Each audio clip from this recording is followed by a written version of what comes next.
Om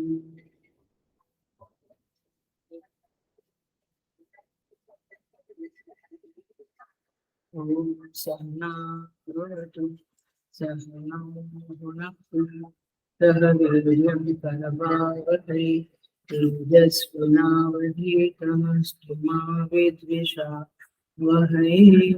Om Shanti Shanti Shanti.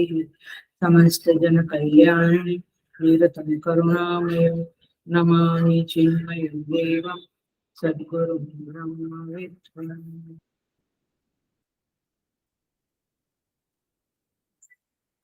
Hari Om. I welcome you all with great love and great respect in this Bhagavad Gita Discourses Chapter 5. हम 5वें अध्याय का 21 number का श्लोक से चैंट करेंगे। Chapter 5 shloka number 21। बाह्य स्पर्शे स्वसक्तात्मा विन्दत्यात्मनि यत् सुखं स ब्रह्मयोगयुक्तात्मा सुखमक्षयमश्नुते। ये हि संस्पर्शजा भोगाः दुःखयोनय एव ते आद्यन्तवन्तः कौन्तेय न तेषु रमते बुधः। शक्नोति हैव ह्यः सोढुम् प्राक्शरीरविमोक्षणात् कामक्रोधोद्भवं वेगं स युक्तः स सुखी नरः। योऽन्तः सुखोऽन्तरारामः तथान्तर्ज्योतिरेव यः स योगी ब्रह्मनिर्वाणं ब्रह्मभूतोऽधिगच्छति। लभन्ते ब्रह्मनिर्वाणं ऋषयः क्षीणकल्मषाः छिन्नद्वैधायतात्मानः सर्वभूतहिते रताः। Shloka number 21। Chapter 5 shloka number 21। बाह्य स्पर्शेषु संधि विच्छेद कर रही हूँ। बाह्य स्पर्शेषु असक्तात्मा विन्दति आत्मनि यत् सुखं। विन्दति आत्मनि यत् सुखं स ब्रह्म योग युक्तात्मा। स ब्रह्म योग युक्तात्मा सुखम अक्षयम अश्नुते। सुखम अक्षयम अश्नुते।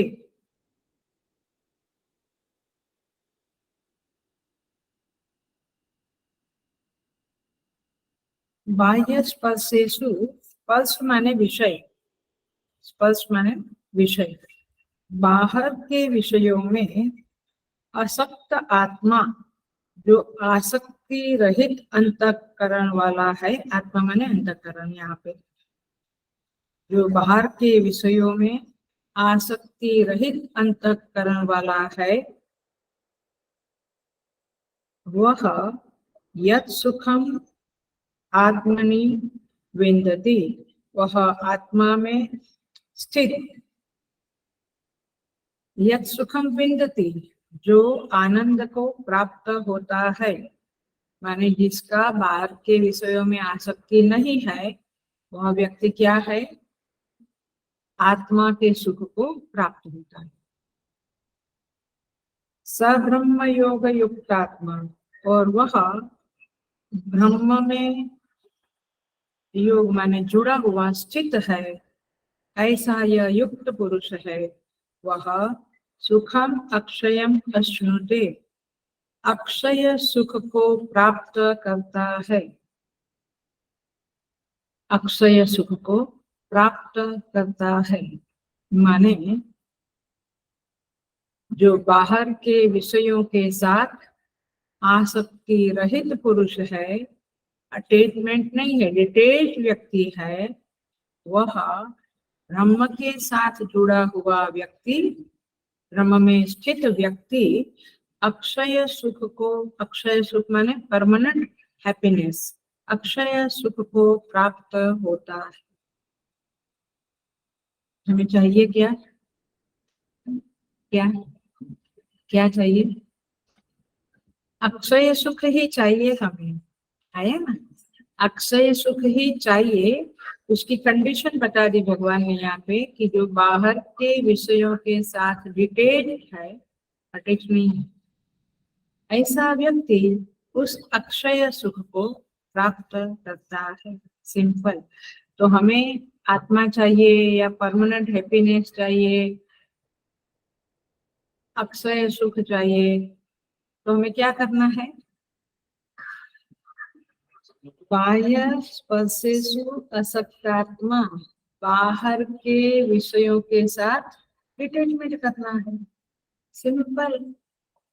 एनीवे, आपको सिंपल लगता होगा, हमें तो कुछ समझने को जरा कोशिश करनी पड़ती है। ठीक है, तो ये है हमारा श्लोक। आज का श्लोक शुरू करते हैं। भूमिका देखे थोड़ी सी, तो समदृष्टि की बात करी थी प्रभु ने पिछले क्लासेस में। विद्या विनय संपन्ने ब्राह्मणे गविहस्तिनि शुनिचैव स्वपाके च पंडिता समदर्शिना। भगवान ने पिछले क्लास में ये बातें करी थी कि पंडित लोग समदर्शी है। कौन है? जो विद्या विनय संपन्न ब्राह्मण है। विद्या से संपन्न ब्राह्मण हो, गाय हो, कुत्ता हो, चांडाल हो, हाथी हो, कोई भी हो जिसके प्रति पंडित है वो समदर्शी है। समदर्शी है माने समवर्ती है ऐसा नहीं कहते। समदर्शन इज अ डिफरेंट एंड समवर्तन इज अ डिफरेंट। वो लौकिक धरातल पर विषम व्यवहार ही करेगा, समवर्तन नहीं करेगा, लेकिन विषम व्यवहार करते हुए, विषम वर्तन करते हुए वह विजन में समदर्शन रखता है। मैंने काफी समझाया था। उसकी दृष्टि कारण दृष्टि है, ब्रह्म दृष्टि है, ईश दृष्टि है। इसलिए वो जगत में उसी रूप में सबको देखते हुए उपाधियों के द्वारा वर्तन, विषम वर्तन करता है।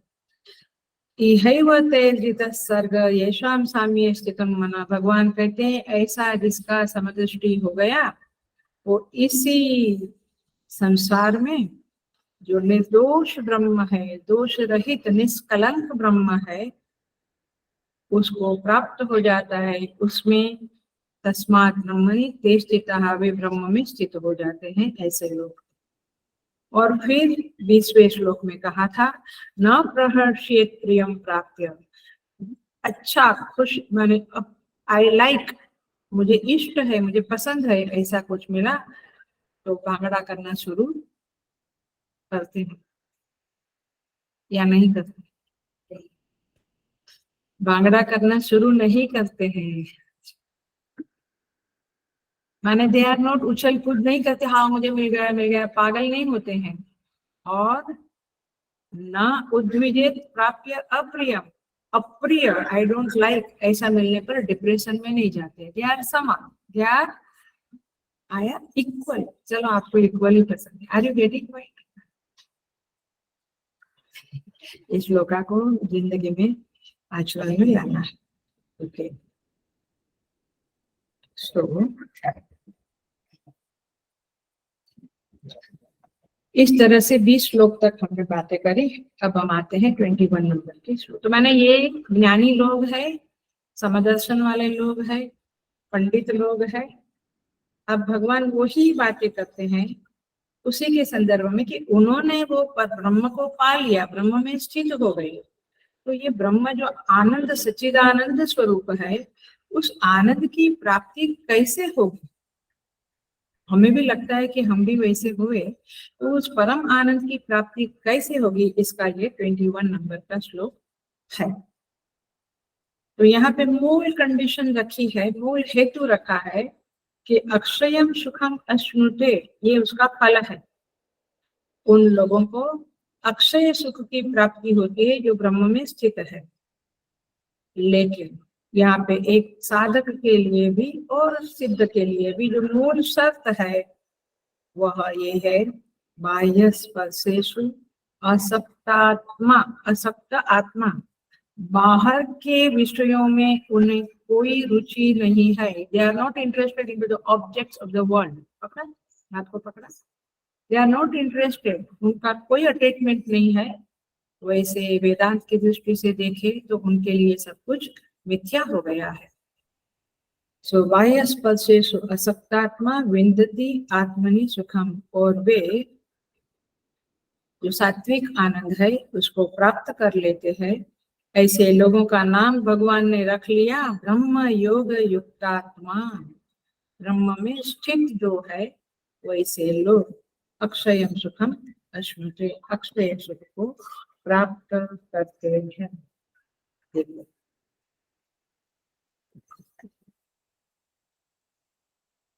बाह्य स्पर्शेषु असक्तात्मा, जरा सा टच करते हैं, हम थोड़ा अभी एनालिसिस में जाते हैं। स्पर्श शब्द का अर्थ होता है इंद्रियां और विषयों का, माने बेसिकली अर्थ होता है विषय। तो बाहर के जो विषय है उससे ये ज्ञानी पुरुष असक्त रहता है, अर्थात प्लीज अंडरस्टैंड, अर्थात वह बाहर के विषयों के प्रति निरपेक्ष हो जाता है। उसे विषयों की कोई अपेक्षा नहीं रहती है। He is not interested या craving for the objects of the world। और इसीलिए बाहर के विषयों की अपेक्षा खत्म हो गई। जरा सा सोचे हम अपने प्रति, दिन भर चलता है, ये लेके आना है, ये करना है, ये इनको मिलना है, ये सुनना है, ये चखना है, हो शब्द स्पर्श रूप रस गंध, पांचों विषय की अपेक्षाएं चित्त में चलती रहती है। गीता पढ़ते समय अपने साथ अपने हृदय से सटाकर पढ़े तो समझेगा कि गीता में क्या क्या बातें लिखी है। तो क्यों ऐसा है, उनको क्यों अपेक्षा नहीं है? क्योंकि, hello please be very attentive, सिद्धांत बताने जा रही हूँ। उनको क्यों बाहर के विषयों की अपेक्षा नहीं है? क्योंकि विषय की अपेक्षा हम लोग इसीलिए करते हैं कि वहां से हमें आनंद मिलेगा, राइट, हैप्पीनेस मिलेगा, इसलिए हम भटकते हैं। लेकिन इन लोगों के अंतःकरण में आनंद लबालब भरा हुआ है, कंप्लीटली फुल है, FULL कंप्लीट है। इसीलिए वो सुख उनके अंदर अपरंपार है, इसलिए वे बाहर के विषयों की अपेक्षा नहीं रखते हैं। और फिर कैसे उनका मन, उनके अंदर आनंद लबालब भरा है? क्योंकि वे आत्मा में स्थित हो गए, they are established into the self. आया? इसका मतलब क्या हुआ? वे आत्मचिंतन में ही मगन है। तो आत्मा तो आनंद का सोर्स है, मूल है, स्रोत है। तो उस आनंद में वे स्थित हो गए। तो why should they accept, why should they do expectation of the outer objects? So इस तरह से आपको समझना है। तो ऐसा ब्रह्म योग युक्त व्यक्ति अक्षय सुख का उपभोग करता रहता है, उसको आत्मा का सुख प्राप्त है, और इसलिए बाह्य स्पर्शेषु असक्तात्मा, बाहर के विषयों में असक्त है, वो उसको कोई इंटरेस्ट नहीं है। और ब्रह्म में समाहित है, उसका व्यापार ब्रह्म में ही होता है, उसका अंतःकरण विषयों में आसक्त नहीं है। इसीलिए इसकी चित्तवृत्ति, हेलो ध्यान से सुनना, इसलिए उसकी चित्तवृत्ति विषयों का सन्निधि करते हुए, व्यापार करते हुए, माने जगत में व्यवहार करते हुए भी, क्योंकि आसक्ति नहीं है इसलिए व्यापार तो चलता है, लेकिन उसमें से आसक्ति खत्म हो गई। They are not attached to anything. हम लोग कहाँ कहाँ अटैच है देख लेना। एक तरफ है आत्मा में अटैचमेंट, सत्संग में, ईश्वर स्मरण में अटैचमेंट, और एक है जगत के पदार्थ में। पदार्थ माने थिंग्स एंड बीइंग्स, लोग और वस्तुओं में अटैचमेंट चलता है। इसका अंडरस्टैंडिंग क्या है देखना, देखना क्या अंडरस्टैंडिंग करना है आपको। माने हमें अभी हम श्रवण कर रहे हैं, परमात्मा का स्मरण भी कर रहे हैं, उनकी कृपा से सत्संग भी अवेलेबल है, तो अभी तो चित्त आत्म तत्व की ओर जाएगा, कृपा करे भगवान। लेकिन जैसे श्रवण खत्म हो गया, माने क्लास खत्म हो गई, तो फिर उपराम होने के बाद वह जो आत्मा में चित्त वृत्ति जा रही थी, जा रही है ना थोड़ी बहुत परमात्मा में आत्मा, वह वृत्ति क्या हो गया, शिफ्ट हो गई। कहाँ, किचन, बच्चे, so many things. So the point is this की वो सामर्थ्य हमारे अंदर नहीं है। तो इस श्लोक से यही हमें याद रखना है कि बाहर के विषय का स्मरण कम चले और आत्मरमण आत्मचिंतन हमारा ज्यादा होवे। तो ये श्रवण के बाद जो चित्त का व्यापार बाहर जाने लगता है, भगवान कहते हैं, तो फिर आपको वो अक्षय सुख नहीं मिलेगा। ये सुख तो मिलेगा बट अक्षय सुख नहीं मिलेगा। और इसलिए जिसका चित्त आत्मदेश में रहता है, माने व्यापार करते हुए भी उनको उसमें कोई आसक्ति रुचि नहीं है, वे करने के लिए करते हैं, ऑफकोर्स डेडिकेटेडली करते हैं, लेकिन उनका चित्त में ब्रह्म रमण करता है। खेलति मम हृदये, वो भजन है ना, खेलति मम हृदये, मेरे हृदय में वो राम रमण कर रहा है, खेल रहा है। तो ज्ञानी की महिमा है कि उसके आत्मा में वह रमण करता है। ब्रह्म में निरंतर समाहित रहने की सामर्थ्य करायचं मी आधी ते करते आणि मग भाजी फोडून भाजी करायची।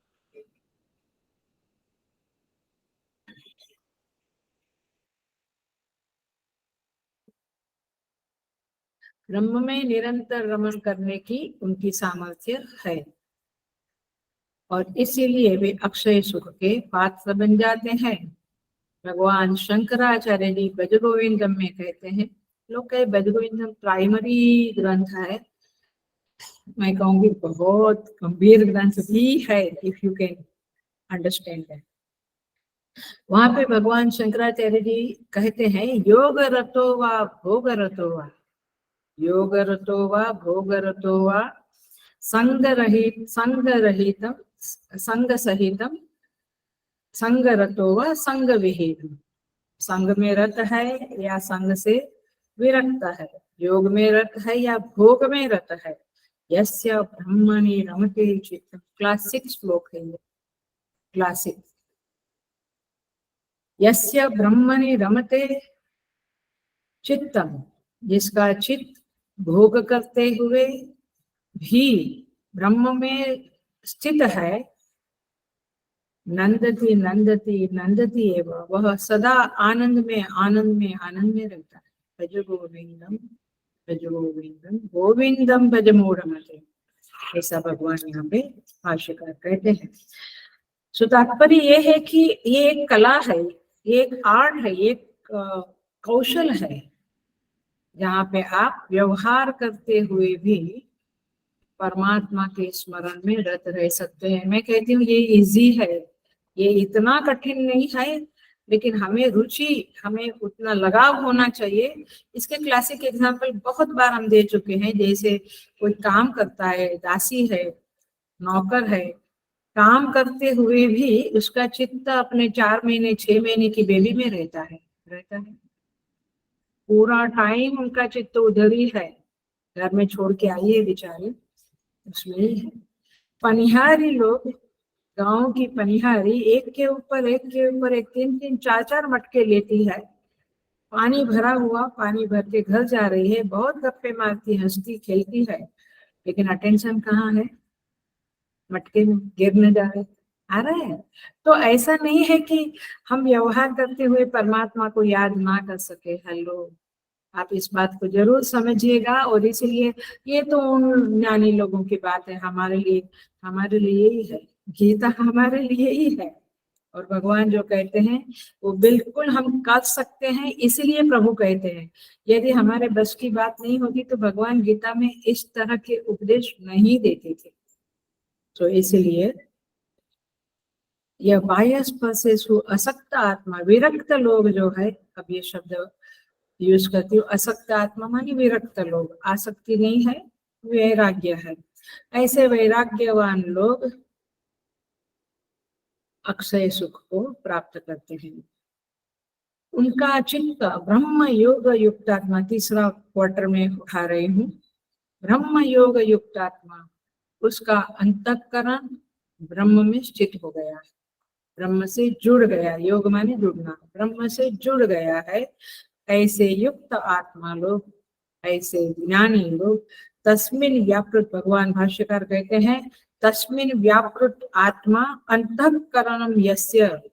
यदि आपको अंडरलाइन करना है तो पेंसिल से अपने ग्रंथ में किया करो, क्योंकि इम्पोर्टेंट चीजें होती है वही मैं बोलती हूँ। सारा करने जाऊंगी तो एक श्लोक भी एक क्लास में नहीं होगा। ये नेहरू वाले क्लास को पता है, एक एक क्लास, कभी कभी दो एक श्लोक, कभी कभी दो क्लास चलते थे, 3 क्लास चलते थे। सो उतना तो यहाँ नहीं कर सकते हैं, इसीलिए मैं जो बोलूं भाष्यकार का वो अंडरलाइन करना है तो कर ले शांकर भाष्य में, और शांकर भाष्य नहीं है तो उषा नायर से मंगवा सकते हैं। तस्मिन व्यापृत आत्मा अंतःकरणम यस्य,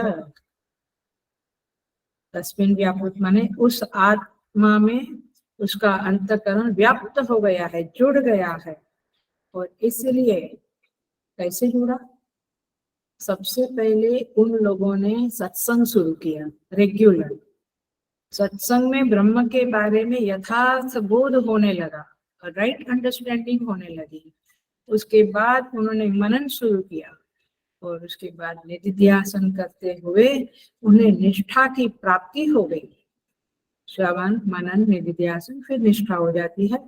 तो निष्ठा की उपलब्धि होने के बाद वे ब्रह्म में निष्ठ हो गए, और फिर उन्हें व्यवहार करते हुए भी उनका चित्त वो ब्रह्म में ही रममान होने लगा।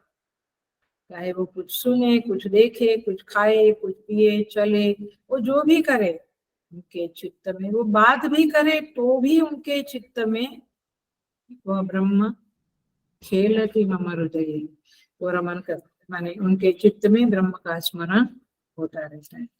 आप अब भी सुनते हुए भी आप सुन भी रहे, सुनते भी रहे और ब्रह्म का स्मरण भी करते रहे, ये पॉसिबल है, बिल्कुल पॉसिबल। जो करते हैं ये बड़े खुश रहते, उन्हें पता है उन्हें कुछ एक्सरसाइज नहीं करनी पड़ती है, वे स्वाभाविकतया उनको भी याद करते हैं और आपसे व्यवहार भी करते हैं। सो भगवान की लीला का स्मरण करें, भगवान का नाम स्मरण करें, तज्जप, तज्जप आपको ध्यान की डेफिनेशन बताई थी, तज्जप तदर्थ भावनम, उसका जप करो, उनका भावन करो, माने उनका रूप को देखो, उनका स्मरण करो और नाम भी लो। तो ये चीजें होती रहती, करने वाले समझते भी होंगे कई साधक। गुणों का स्मरण करो, उनकी कृपा का, उनके अनुग्रह का स्मरण करो। आप कहेंगे ये बार बार क्यों बोलते हैं? इसलिए बोलते हैं कि काफी लोग, माने बहुत ज्यादा परसेंटेज लोग उनके अनुग्रह का स्मरण नहीं करते, उनकी कृपा को याद भी नहीं करते हैं। हर चीज में क्या करते हैं? मैंने किया, मैंने किया, उनकी कृपा से हुआ, ऐसा उनको याद ही नहीं आता है। शायद हमको भी कभी कभी याद नहीं आता है, राइट? हर बार याद आता ही है, ऐसा नहीं है। सो अंतःकरण में ब्रह्म के स्मरण के साथ चित्तवृत्ति व्यापार करें। उनके गुणों का स्मरण करे। मैं जानूं निज नाथ स्वभाव। भरत जी कहते हैं, मैं जानूं निज नाथ स्वभाव, अपराधी हूँ पर कोह न काऊ। मैं जानता हूँ कि भगवान श्री राम का स्वभाव ऐसा है कि अपराध करने पर भी वो किसी के ऊपर क्रोध, माने भक्त ने यदि अपराध किया तो वे क्रोध नहीं करते हैं। भरत जी कहते हैं कि भगवान का स्वभाव इतना कोमल है कि कोई अपराध करता है तो उसको ज्यादा देर तक दिमाग में नहीं रखते हैं, माफ कर देते हैं। तो इसीलिए ये सब गुण है भगवान के, शील, कोमलता, शांति, अक्रोध। तो ये सारी चीजें भगवान के स्मरण, चरित्र में जो आता है उसका स्मरण करें। और इसीलिए श्रीमद् भगवद गीता के 10वें श्लोक में कहते हैं, परस्परम बोधयन्त तुष्यन्ति च रमन्ति च। 10वें अध्याय में 9 नंबर के श्लोक में कहते हैं, मच्चित्ता मद्गत प्राणाहा बोधयन्त परस्परम। जिनका चित्त मुझ में लगा है वे एक दूसरे के साथ या हमारे लिए है। जब हम फोन करते हैं तो आज सोमवार है, अगले सोमवार तक कभी बात करें अपने खास लोगों के साथ जो सत्संग में जुड़े हैं, तो यही बातें करें ना, परस्परम बोधयन्तः। आज क्लास में क्या बात अच्छी लगी, इसका क्या अर्थ है, आई थिंक मैं इसका 50% तो आचरण करता हूँ, 100% नहीं होता, एटसेट्रा एटसेट्रा। ऐसी बातें करनी चाहिए। कथयन्तश्च माम नित्यम दुष्यन्ति च रमन्ति च। इस तरह मेरे बारे में चर्चाएं करके वे संतुष्ट रहते हैं और रमन करते हैं। उनको कि दिन भर पिज्जा एंड समोसा याद नहीं आता, नहीं तो फिर यही चीजें याद, नहीं तो सीरियल, नहीं तो न्यूज, नहीं तो चैटिंग, बाप रे क्या क्या याद आता रहता है। सो इसीलिए इसी में चित्त का रमन होवे, ऐसी आदतें डालें हम। That's the point. सो ऐसे लोगों की चित्त वृत्ति श्रवण मनन के समय ब्रह्म में ही व्यापार करती है, और इसी के लिए उनका नाम पड़ता है ब्रह्म योग युक्तात्मा। ऐसे लोग अक्षय सुख की प्राप्ति करते हैं। अक्षय सुख, ये बड़ा ही जबरदस्त वाक्य है। अक्षय सुख का अर्थ होता है जो सुख कभी भी कम न हो, उसका क्षय न हो, सदा फुल रहे, हमेशा परमानेंटली फुल आनंद रहे, परम आनंद रहे। देखिए जरा बात करते हैं हम संसार सुख की, पहले जरा बात कर ले ताकि अच्छा रहेगा। संसार सुख कैसा है? आचार्य लोग, खास करके संत लोग ऐसा कहते हैं, जैसे खुजली होती है ना शरीर में, वो स्किन डिजीज बोलते हैं, बार बार उसको खुजलाने का मन होता रहता है ना, दाद दाद दादर दाद ऐसा कुछ कुछ बोलते हैं। ऐसे लोग जब खुजलाते हैं तो बड़ा मीठा मीठा लगता है, अच्छा लगता है, लेकिन उसके बाद क्या होता है? भयंकर वो विस्तृत हो जाता है, माने फैल जाता है वो बीमारी। तो इस तरह से संसार का सुख कैसा है? बड़ा मीठा मीठा लगता है, लेकिन बाद में बहुत फैल जाता है, माने वो इतनी आदतें बन जाती है कि, और इतना कष्टजनक हो जाता है, बाद में वो सुख ही दुख में परिवर्तित हो जाता है। उसके ऊपर आप विचार करिएगा। एग्जाम्पल और भी बहुत सारे देते हैं। वन मोर एग्जाम्पल, जो कुत्ता होता है वो कहाँ हड्डियां पड़ी है वहां हड्डी को चाटता है, दबाता है, माने उसको खाने की कोशिश करता है, तो उसके खुद के दांत से ही लहू निकलता है, ब्लड निकलता है, और फिर वो ब्लड चूसता है, उसको लगता है मैं हड्डी को चूस रहा है। तो ये संसार का सुख ऐसा ही है कि जो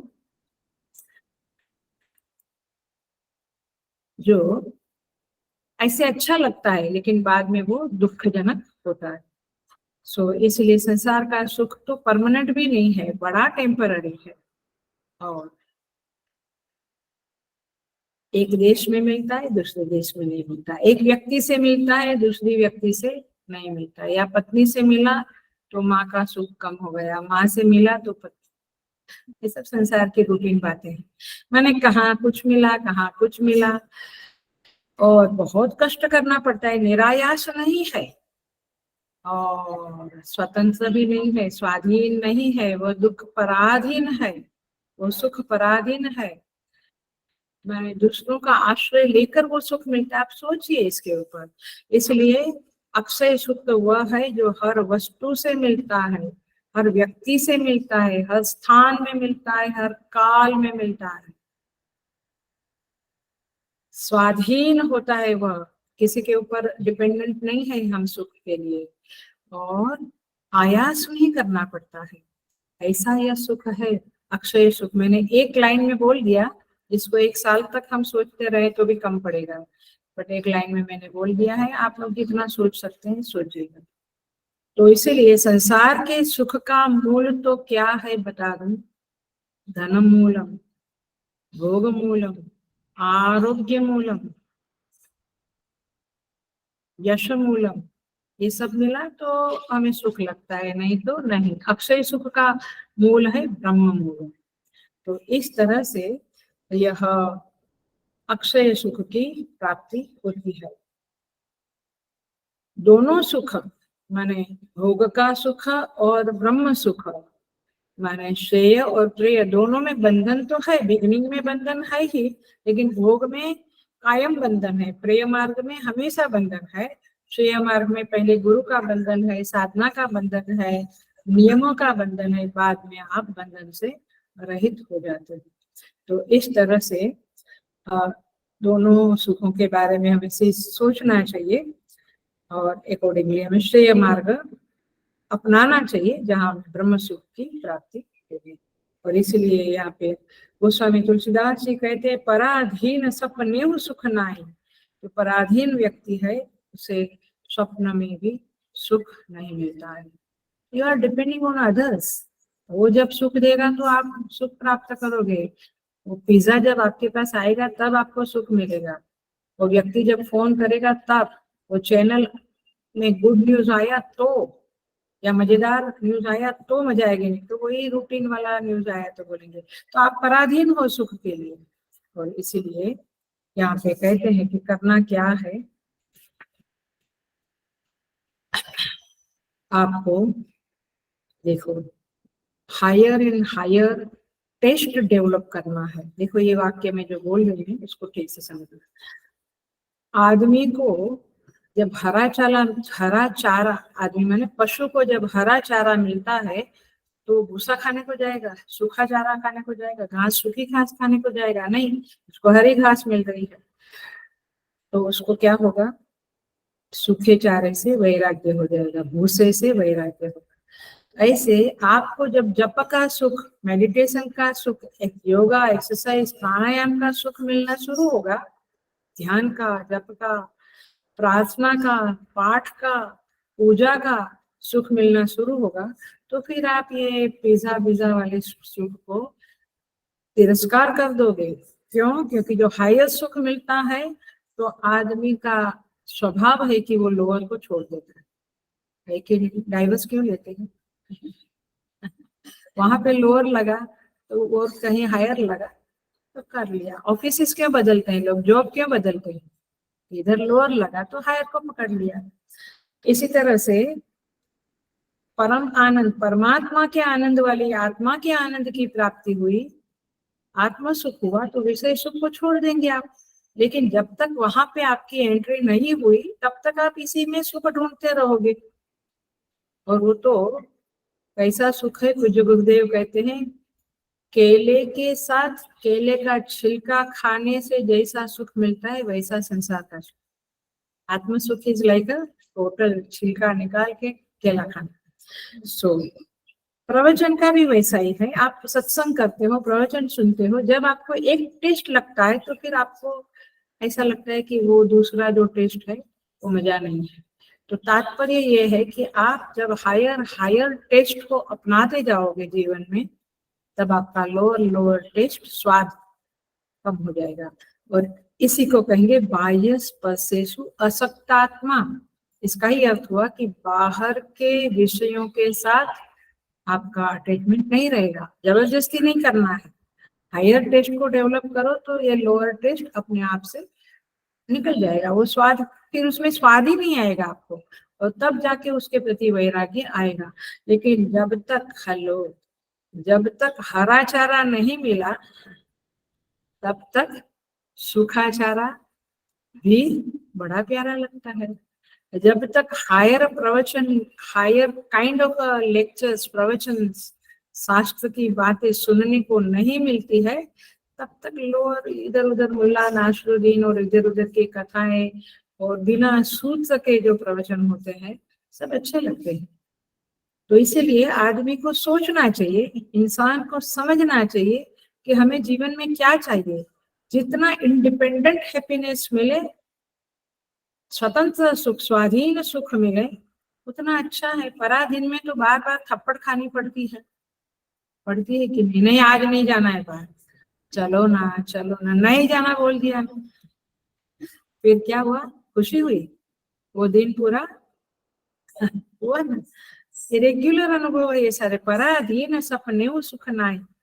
और इसीलिए स्वाधीन सुख की इच्छाएं करें, और जो भी हायर है उसके स्वाद को डेवलप करें। कठिन लगेगा, जो स्वाधीन सुख के साधन है वो कठिन लगेंगे, जप करना, बुद्धि प्रधान प्रवचन सुनना, जहाँ बुद्धि का बहुत प्रयोग करना पड़ता है वैसे प्रवचन सुनने को कष्ट लगता है। मुल्ला नासरुद्दीन मजा है, कोई लॉजिक नहीं, कोई तर्क नहीं, कहीं कुछ सिद्धांत नहीं, शास्त्र से कोई खास जुड़ाव नहीं, मजा आता है क्योंकि उसमें संसार की बातें ज्यादा है। But how is your development, how is your upliftment, ये सोचे हम। और इसीलिए आलम्बन युक्त जो सुख है वो थोड़ा डिफिकल्टी है, लेकिन हम कम से कम हम हायर आलम्बन का आश्रय ले, और हम धीरे धीरे ब्रह्म योग युक्तात्मा बने। और जब जैसे ब्रह्म योग युक्तात्मा बनते हैं वैसे बाह्य स्पर्श से सुख असक्तात्मा बन जाते हैं। यही उसकी पद्धति है, यही उसका स्टेप्स है। आप पहले जगत से वैराग्य करोगे और जप तप वगैरह हायर टेस्ट डेवलप नहीं हुआ है तो बड़े फंसोगे। फिर आप क्या कहोगे? अरे छोड़ो ना, मजेदार जिंदगी है, क्या ये सत्संग वित्संग, छोड़ो, ऐसा आपको लगने लगेगा। एनीवे, तो सुखम अक्षयम अश्नुते, ऐसे लोग सुख अक्षय सुख की प्राप्ति कर लेते हैं। भगवान आगे कहते हैं 22 नंबर के श्लोक में, यही संस्पर्शजा भोगाः, ये ही माने निसंदेह, ये माने ये इंद्रिय तथा विषय के संयोग से उत्पन्न होने वाले जो भोग है, विषय और इंद्रियों के संयोग से, समझता है ना, समझता है ये बात? विषय और इंद्रियों का संयोग माने क्या? Senses and the objects are meeting together. आपकी जिह्वा, आपकी टंग शब्द के बदले जीवा ही ठीक है, उसने जब रसगुल्ला का टेस्ट किया तो सुख उत्पन्न हुआ, भोग मिला आपको। बिना, आप इधर बैठे हैं, रसगुल्ला उधर बैठा है, भोग होगा नहीं। तो ये संस्पर्श जब होगा माने समझता है ना, इंद्रियों का ऑब्जेक्ट के साथ कॉन्टेक्ट हुआ तब जाके भोग उत्पन्न हुआ। आप समझते भोग माने क्या? भोग माने खाली रसगुल्ला भोग नहीं, आपका उसके साथ कांटेक्ट हुआ तब जो सुख मिला या दुख मिला। अभी धूप बहुत है, आपका धूप के साथ कांटेक्ट हुआ तो कैसा? दुख रूपी भोग मिला। रसगुल्ला के साथ कांटेक्ट हुआ तो सुख रूपी भोग। बट भोग दोनों को कहते हैं, तो भगवान कहते हैं यही संस्पर्शजा भोगः दुःख योनय एवते।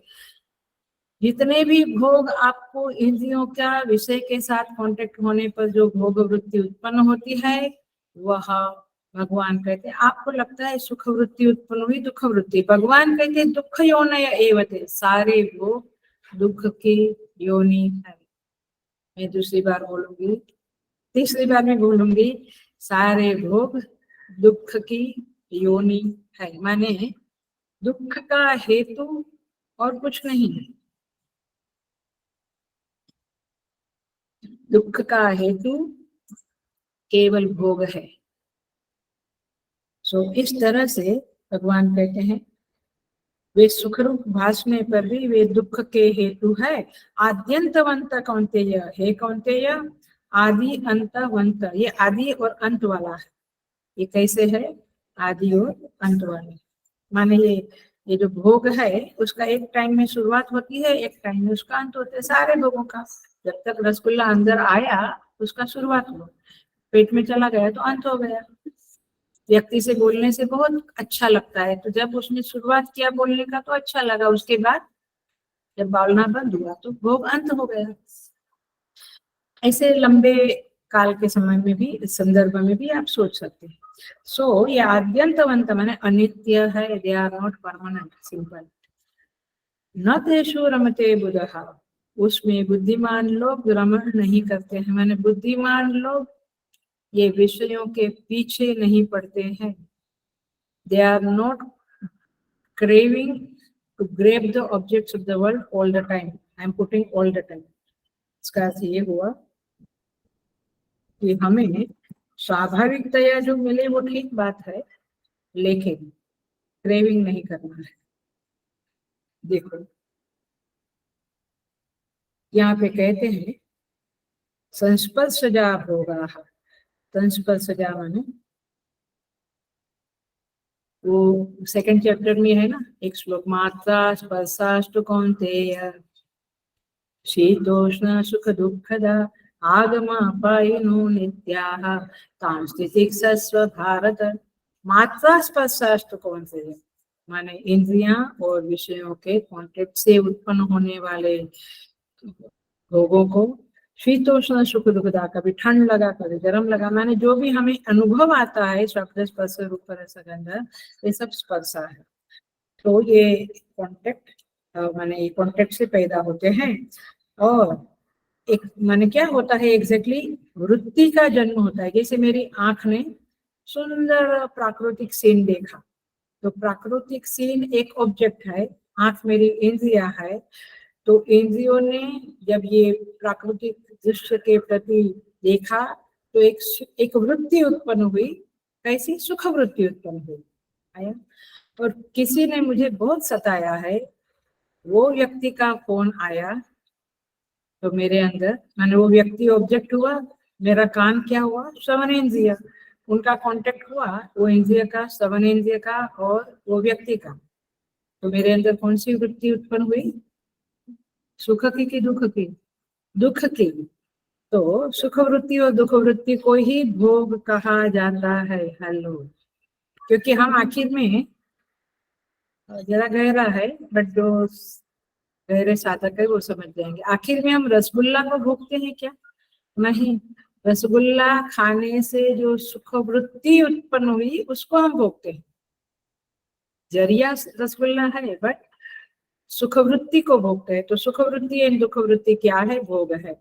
और इसीलिए ये जो कांटेक्ट करना है शब्द स्पर्श रूप रस गंध का हमारे पांचों इंद्रियों में से एक एक इंद्रिय के साथ, तो उसके लिए कुछ कर्म करना पड़ता है, राइट? तब जाके हाथ, तो कम से कम हाथ में तो रसगुल्ला लेना पड़ेगा। अच्छा चलो किसी ने खिला दिया तो खाना तो पड़ेगा, मुंह चलाना पड़ेगा, कि मुंह भी वो चलाएगा? नहीं ना। तो फिर कर्म तो करना पड़ता है विषय के साथ कांटेक्ट करने के लिए। तो वह जो सन्निधि हुई, जो सन्निकर्ष हुआ, कांटेक्ट हुआ, वह सत्कर्मजन्य भी होता है, दुष्कर्मजन्य भी होता है।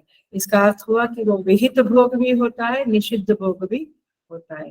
विहित माने which is approved by the scriptures, निषिद्ध माने which is not approved by the scriptures। तो चलते रहते, ये भोग होते रहते, विहित निषिद्ध, और फिर अपने को उसका फल मिलता रहता है। निषिद्ध भोग के द्वारा परिस्थितियां बिगड़ती है, रिलेशनशिप टूटती है, बीमारियां आती है, उदासीनता आती है, अपयश आता है, बहुत कुछ होता है। तो इस तरह से, और विहित भोग के द्वारा सुख मिलता है, लेकिन फाइनली वह दुख में परिवर्तित होता है। कैसे? हम देखेंगे। तो द पॉइंट इज दिस कि ये सारे के सारे भोग दुख की योनि है, माने वहां से दुख निकलता है। योनि माने जहां से जो उसका सोर्स है, कारण है, हेतु है, तो दुख से ही ये भोग निकलता है, दुख की योनि है। सुता दुख की योनि माने भोग दुख की योनि, भोग में से ही दुख निकलता है। सॉरी, ऐसे बोलना पड़ता है। तो कठोपनिषद में क्या कहते हैं, यमराज जब नचिकेता को कहते हैं कि नचिकेता तुम ये जीव चले जाने के बाद उसका क्या होता है, ऐसे ऐसे कठिन प्रश्न मत पूछो, ऐसे भारी भारी प्रश्न मत पूछो। मैं तुम्हें अप्सराएं दूंगा, स्वर्ग दूंगा, बड़े बड़े रथ दूंगा और लंबा आयुष्य। यू एंजॉय द वर्ल्ड यार, why are you asking this kind of a question कि जीव का मरने के बाद क्या होता है। और नचिकेता क्या जवाब देता है, स्वभावामर्तस्य यदन्तक एतत् सर्वेन्द्रियाणां जरयन्ति तेजः अपि सर्वजीवितम् अल्पमेव, अपि सर्वं जीवितम् अल्पमेव तवैव वाहा तव नृत्य गीते। कहते हैं ये सब भोगते भोगते तो इंद्रियों का तेज खत्म हो जाता है। स्वभाव मर्त्यस्य यद अंतकेतत, कल नहीं रहने वाले हैं, कितने समय भोग भोगेंगे, भोग तो खत्म हो जाते हैं। और इंद्रियों का तेज जरयंती, खत्म होता है। और काफी कितना भी जी लो, अल्प ही है, कल्प के संदर्भ में तो अल्प ही है मनुष्य का जीवन। तवई वाहा, इसलिए आपके ये रथ, नृत्य, गान, अप्सरा सब कुछ आप वापस आप अपने पास ही रखो। किसको कहता है नचिकेता, किसको कहता है, किसको कहता है, यमराज को कहता है। हिम्मत है हमारी। आपका सब आपके पास रखो, मुझे मेरे प्रश्न का उत्तर दो। क्या है प्रश्न उसका, मरने के बाद क्या होता है।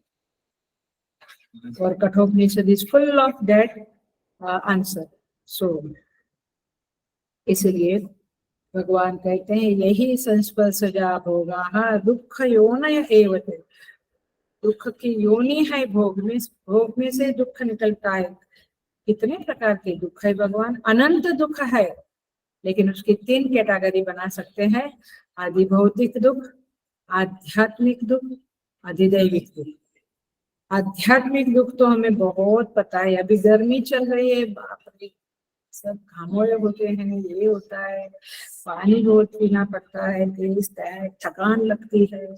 सो आध्यात्मिक दुख जो होता है, रोग हो जाती, बीमारियां आती है, मन विह्वल होना, विक्षिप्त होना, इरिटेशन, ये सारी चीजें जो है, ईर्ष्या होना, लोभ होना, काम क्रोध, ये सब मन के आध्यात्मिक दुख है।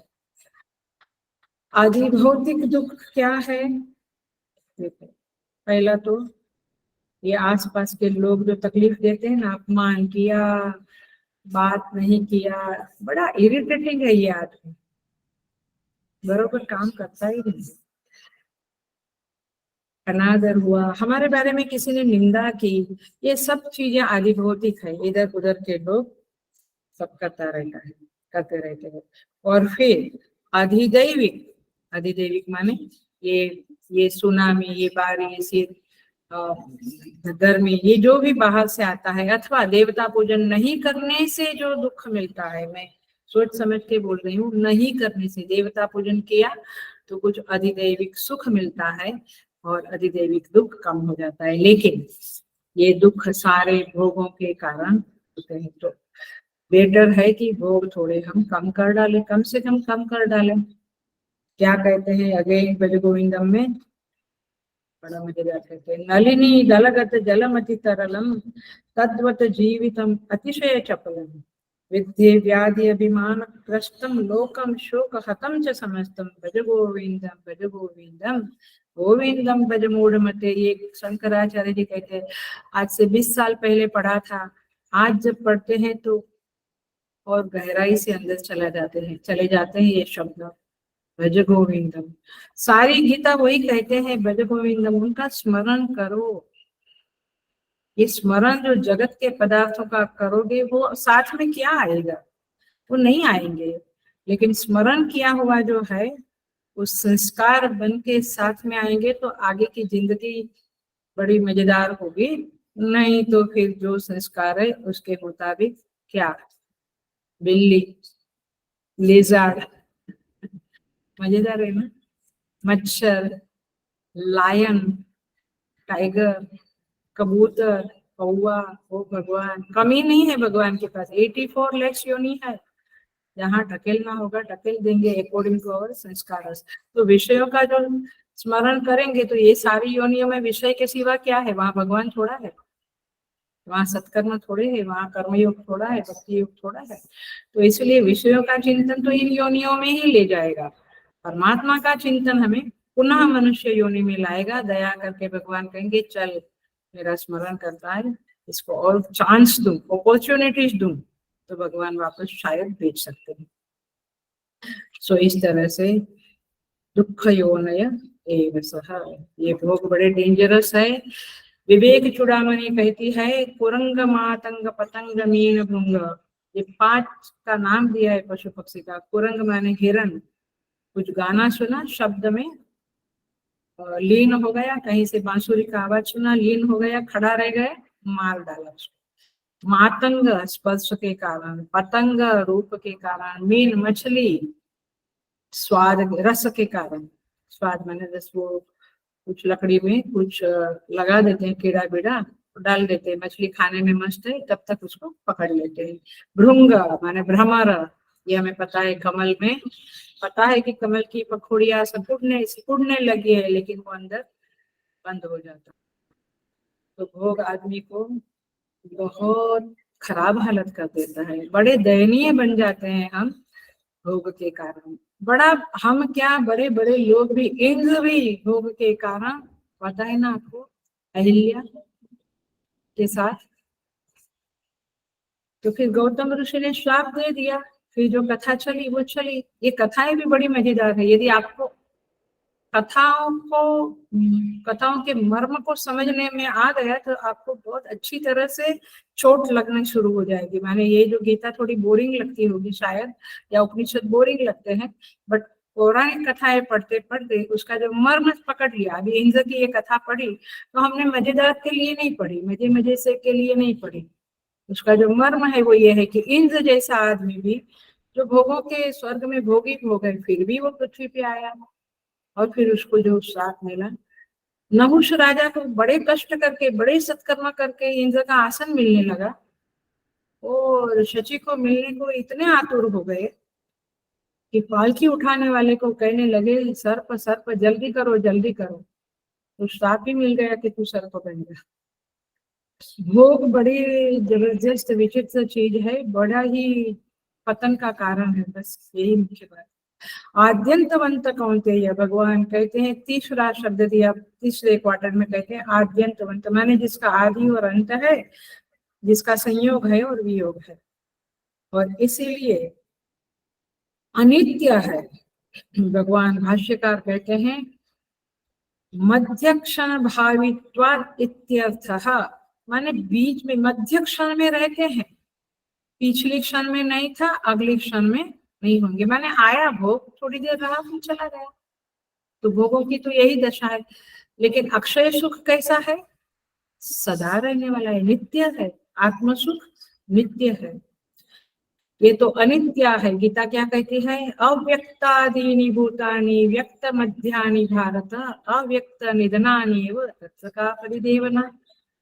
पहले वो अव्यक्त में जाते हैं, फिर व्यक्त में आते हैं, फिर वापस अव्यक्त में जाते हैं। मैंने हम भी पहले कहाँ थे? 50 साल, 60 साल, 70 साल पहले, आगे 10 साल, 20 साल, 30 साल के बाद कहाँ रहेंगे? Nobody nose. तो ये सब भोग अनित्य है, और इसलिए आदावंते च जन्नास्ति वर्तमाने भी तत्तथा, मांडुक्य कारिका कहती है।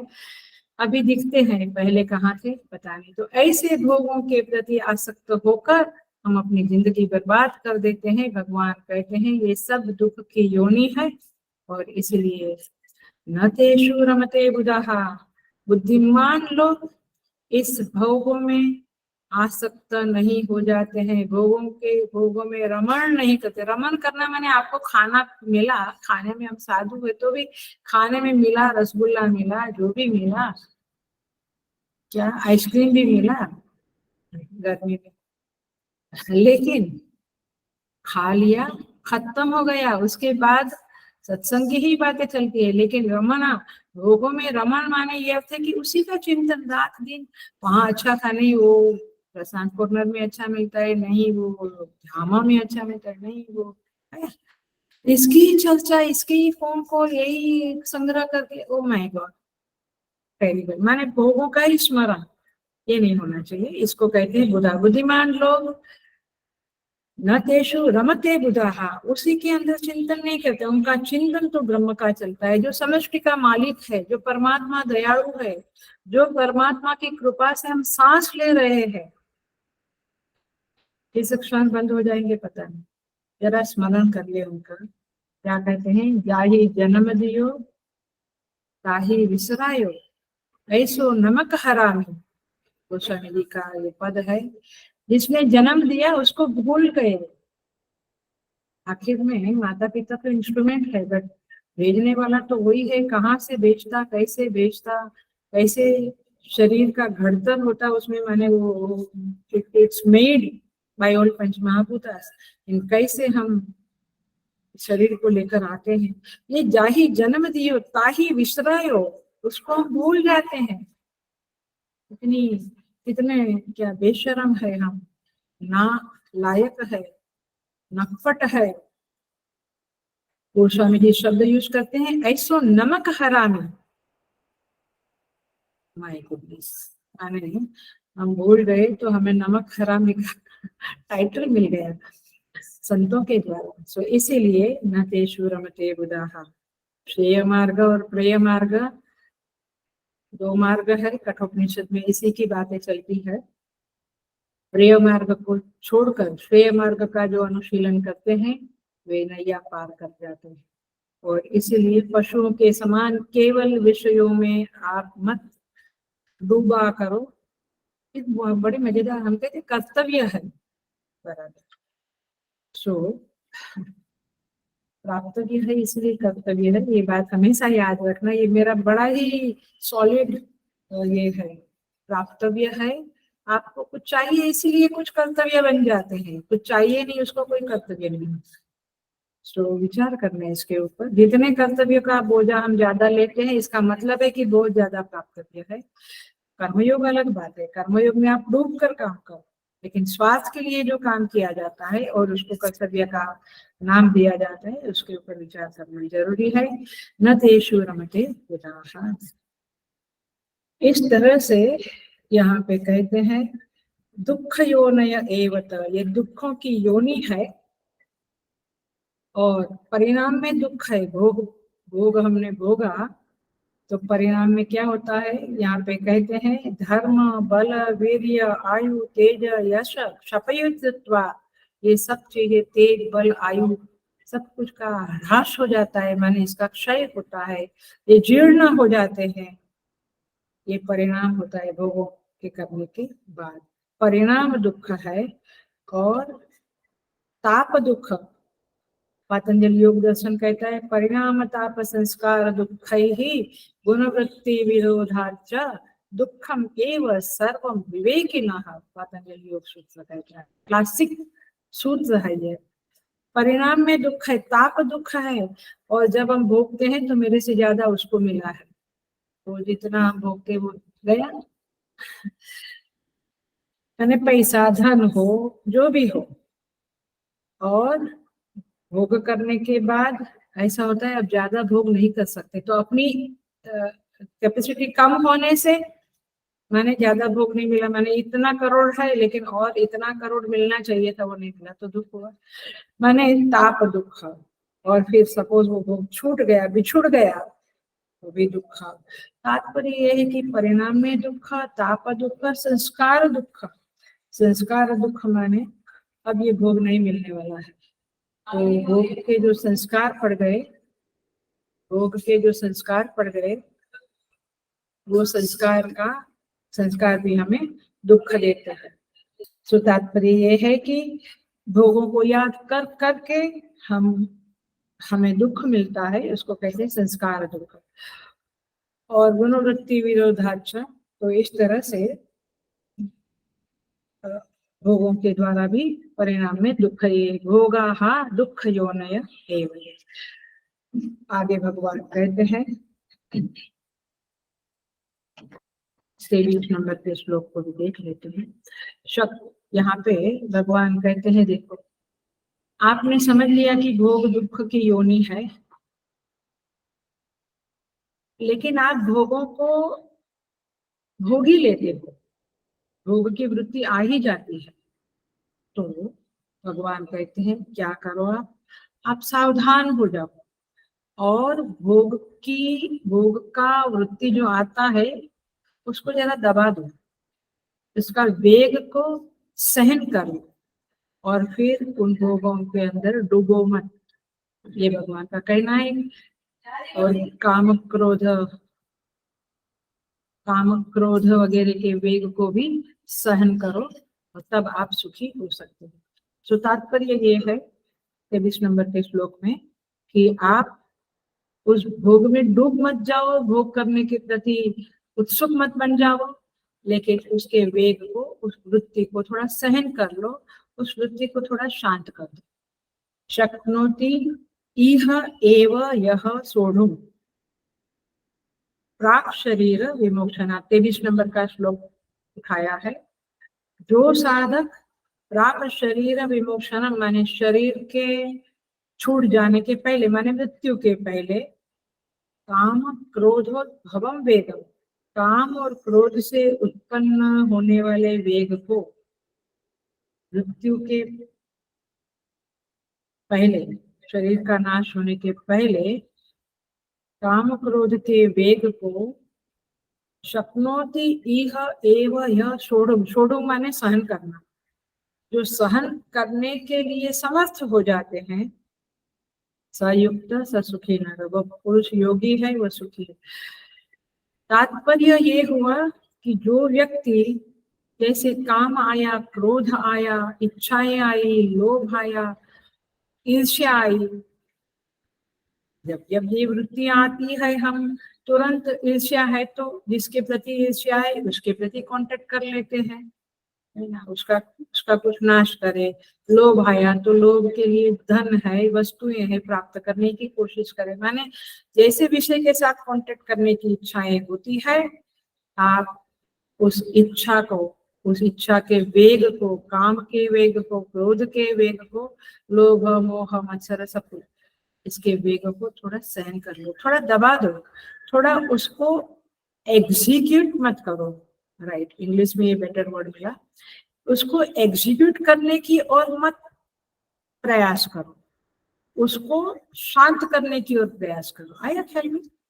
क्रोध आया तो क्या करते हैं हम, 2-4 नेगेटिव बातें होती है, रोज रोज नहीं, कभी कभी होती होगी आप लोग, घर के लोग होता रहता है, एक ने कुछ कहा दूसरे ने कुछ कहा, हो गया, तो उस वेग को थोड़ा शांत करो। सामने वाले ने कुछ कहा तो चुप रहो ना, उससे ज्यादा लाभ है नहीं। फिर एक ही वाक्य है हम लोगों का, बड़ा मजेदार वाक्य है, कभी कभी मैं सोचती हूँ उस वाक्य के ऊपर, हम जस्टिफाई करते हैं, then they will take me as a granted, उन्होंने मुझे फिर ग्रांटेड लेना शुरू कर दिया है if I don't read it, तो तू रिएक्ट किया करना, फिर दोनों का मजा हो जाएगा, दोनों का बीपी बढ़ेगा, कौन किसको हॉस्पिटल ले जाएगा। तात्पर्य ये है सयुक्त ससुखी नर, देखिएगा बड़े जीवन से सटे हुए श्लोक है, आई टेल यू, गीता सच्ची में माता।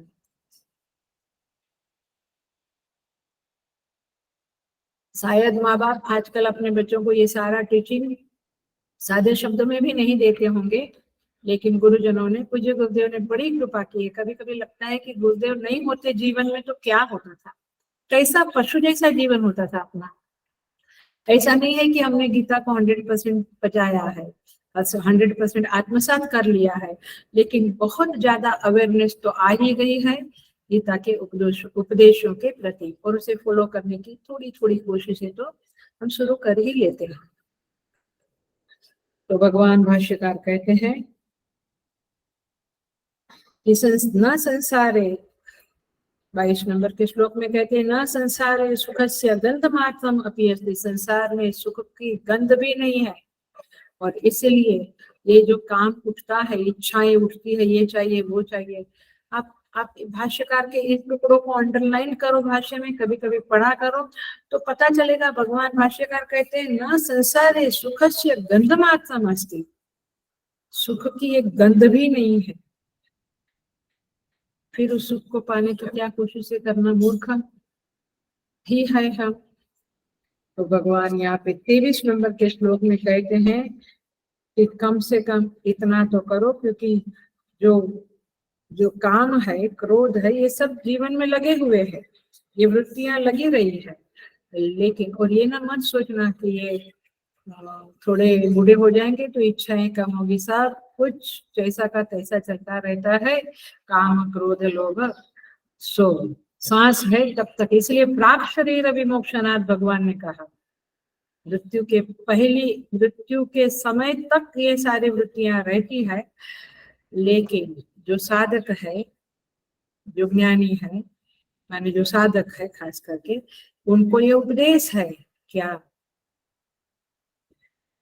कि हे नर, हे मनुष्य, ये काम और क्रोध लोभ, उसके संदर्भ में बाकी सारी वृत्तियों को समझ लेना, लोभ क्रोध लोभ मत्सर मद।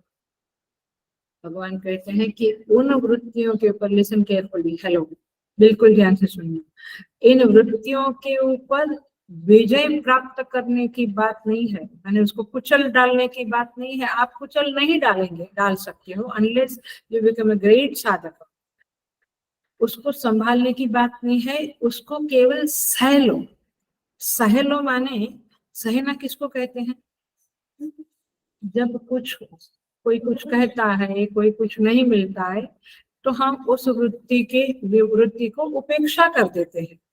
इसको सहना बोलते हैं ना। किसी ने कुछ कह दिया, हमने रिएक्ट नहीं किया तो क्या बोलेंगे? सह लिया। भूख लगी है, खाना नहीं खाया, सपोज तैयार नहीं है या नहीं मिला, तो हमने भूख को सह लिया, ऐसा कहते हैं। तो थोड़ा सहने की आदत डालें।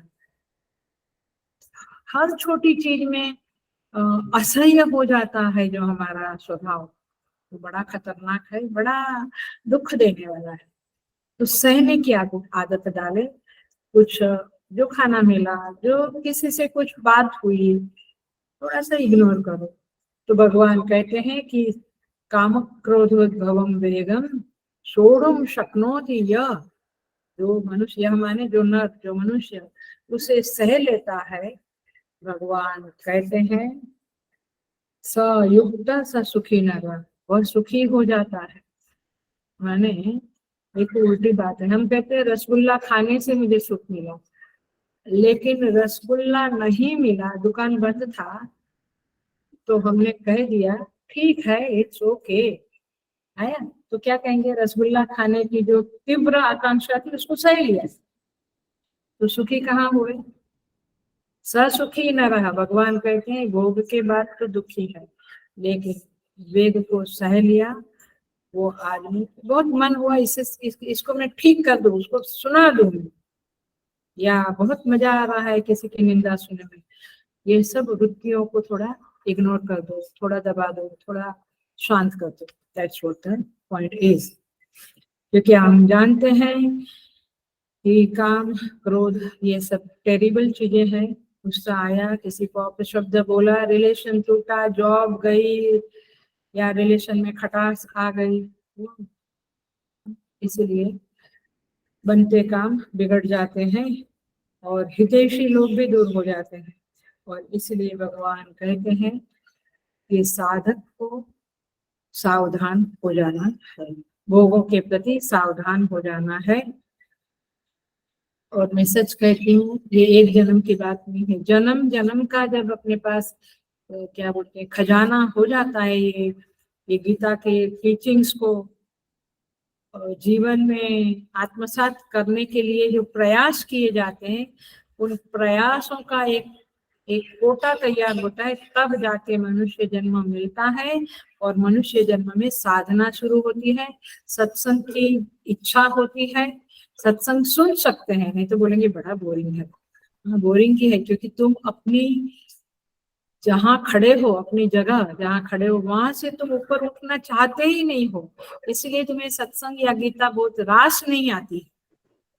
थोड़ा कड़वा लगेगा, अच्छा नहीं लगेगा, लेकिन यही सच्चाई है। क्योंकि फिर हम कहते कुछ समझता नहीं है, जाने दो। तो इसलिए मरने तक ये विकार रहते हैं, और इसलिए भगवान ने प्राक शरीर विमोक्षणात् कहा, मृत्यु तक ये विकार रहते हैं, उनको सहने की आदत डाल दी। कई व्यक्ति हम देखते हैं कितने शांत रहते हैं, रिएक्शन भी बड़ी सौम्य देते हैं या देते ही नहीं है, वो बड़े सुखी। और हम जो उनको डांटने में या उनको कुछ करने में लगे पड़े हैं, तो हम ही दुखी रहते हैं। तो जो जो वेगम सोढ़ुम शक्नोती है, वो बड़े शांत रहते हैं। सो ऊंची ये भ्रम में हम ना रहे कि हमें काम क्रोध को जीत लिया है। कभी भी ये अंदर से बाहर अपना मुख पर्दा खोल के बाहर कर सकते हैं। और इसीलिए मूल बात ये है, ये दो बात समझ लिए। एक तो साधक अपने को गिल्टी ना फील करे, काम आया, क्रोध आया, लोभ आया, तो गिल्टी मत फील करो, क्योंकि ये रहते हैं सबके हृदय में। लेकिन आपको साधक हो तो आपको उसे सह लेना, ये आपका कर्तव्य बनता है। कई लोग गिल्ट में ही पड़े रहते, गिल्ट मत फील करो, लेकिन उसको सहने की आदत डालो, तब जाके ये शांत होंगे। इसका एक साइकोलॉजिकल रीजन, एक उसका जो सिद्धांत है वो समझ ले, उसका मनोविज्ञान समझ ले कि ये विकार जो आते हैं चित्त में, ये पहले जब जब आया, उसका प्रथम अंकुर जो फूटा वो बड़ा वेगवान रहता है, वेरी पावरफुल रहता है। लेकिन जरा सा हमने सह दिया तो वो जो वेग है, वेग माने जो फोर्स है उसका, वो थोड़ा कम होता है, शिथिल होता है। फिर और सहा तो शिथिल होता है, और सहा एकदम शांत हो गया। देखा है ना, हमने खुद भी देखा है अपने जीवन में। तो इसीलिए भगवान कितने अनुग्रह पूर्वक, कृपा पूर्वक, कितने अच्छे नियम, कितनी अच्छी सीख बता रहे हैं, टीचिंग बता रहे हैं गीता जी में। और जीवन को सुंदर सुंदरतम बनाने का बनाने के जो उपाय है वो प्रभु बता रहे हैं। और इसीलिए यहाँ पे कहते हैं धीरज। कठोपनिषद तो पूरा धीर शब्द के ऊपर ही है। धीर माने पेशेंस, थोड़ा सा सह लेना। सहनम सर्व दुखानाम, सहनम सर्व दुखानाम चिंता विलाप रहितम, माने एकदम सा तितिक्षा निगद्यते, माने प्रतिकार ना करना, माने उसको रिस्पॉन्स नहीं देना। काम आया, क्रोध आया तो आया, we have to just be a seer, दृष्टा बन जाओ, उसको सह लो। मूल बात यही भगवान कहते हैं। और विवेक चूड़ामणि में भी यही कहते हैं, सहनम सर्व दुखानाम अप्रतिकार पूर्वकम चिंता विलापरहितम सा तितिक्षा निगद्यते, उसे तितिक्षा कहते हैं। उसकी ही बात भगवान यहाँ पे इस मंत्र में, इस श्लोक में कर रहे हैं। सहना भी और फिर चिंता भी करना, विलाप बड़बड़ भी करना, देखो मैं कितना सहता हूं, ऐसे नहीं। चिंता भी नहीं, विलाप भी नहीं, रोना धोना भी नहीं, सह लिया, शांत रहा। ऐसी सुंदर मूर्ति होगी वो मनुष्य की। जो मनुष्य मेरे आसपास है कुछ लोग ऐसे, जिससे मुझे समझता है कि हमें उनके जैसा बनना है। मैं खुद कह रही हूँ खुद का, कि ऐसे लोगों के सन्निधि में रहने से फिर हम वैसा बनने की कोशिश करते हैं, अथवा सत्संग सुनने से ऐसा बनने की कोशिश करते हैं। बट ऐसे लोग हैं, अर्थात गीता में जो भगवान ने कहा है वो हवा की बातें नहीं है। ऐसे लोगों को मैं सुना, मैं देखा है, उनकी सन्निधि में रही हूँ। और इसलिए गीता की बातें मुझे बहुत हृदयस्पर्शी लगती है और कन्विक्शन वाली लगती है, हवा की बातें नहीं लगती है। ये पर्सनल ज्यादा नहीं बोलना चाहिए, बट बोल देती हूँ कभी कभी, जिससे कि आपको कन्विक्शन हो, बस दैट्स ओनली इरादा है। तो इसीलिए पूज्य गुरुदेव क्या कहते हैं, this will also pass away, ये भी चला जाएगा। तो इस तरह से काफी उपाय आजमा कर हमें ये काम क्रोध के वेग को सहना है और आत्मरमण में ज्यादा से ज्यादा समय देना है। बहुत सारे एग्जाम्पल है। परीक्षित महाराज ने क्रोध किया, क्या हालत हुई। नारद जी कैसे काम में फंस गए। पांडु कैसे मृत्यु, पांडु राजा नाथ जी के साथ भोग करने के बाद कैसे वह मर गया। नहीं, दुर्वासा मुनि का हमें पता है, अम्बरीश के कारण कैसा चक्र, सुदर्शन चक्र पीछे पड़ा। तो सो मेनी एग्जाम्पल्स, इसलिए कहती हूँ पुराण पढ़ो। वेदांती हूँ मैं, पुराण क्या पढ़ूं मैं? पुराण तो बुद्धिहीन लोगों के लिए नहीं, बुद्धिमान के लिए ही है। इसलिए कथाएं पढ़ते पढ़ते त्रिविधम नरकस्येदम, भगवान गीता में कहते काम क्रोध लोभ भय तस्मात् एतत्त्रयम् त्यजेत्। भगवान कहते ये 3 नरक है, काम क्रोध लोभ। बहुत सारी जगह पे बहुत सारी बातें करी है। हम पढ़ते रहे, सोचते रहे, सत्संग सुनते रहे तो जीवन में अवश्य बदलाव आ सकता है। इसी के साथ आज का क्लास हम पूरा करते हैं। ओम पूर्णमदः पूर्णमिदं पूर्णात् पूर्णमुदच्यते पूर्णस्य पूर्णमादाय पूर्णमेवावशिष्यते। ओम शांति शांति शांति। हरि ओम। श्री गुरुभ्यो नमः। हरि ओम। आई थिंक 2 क्लास के बाद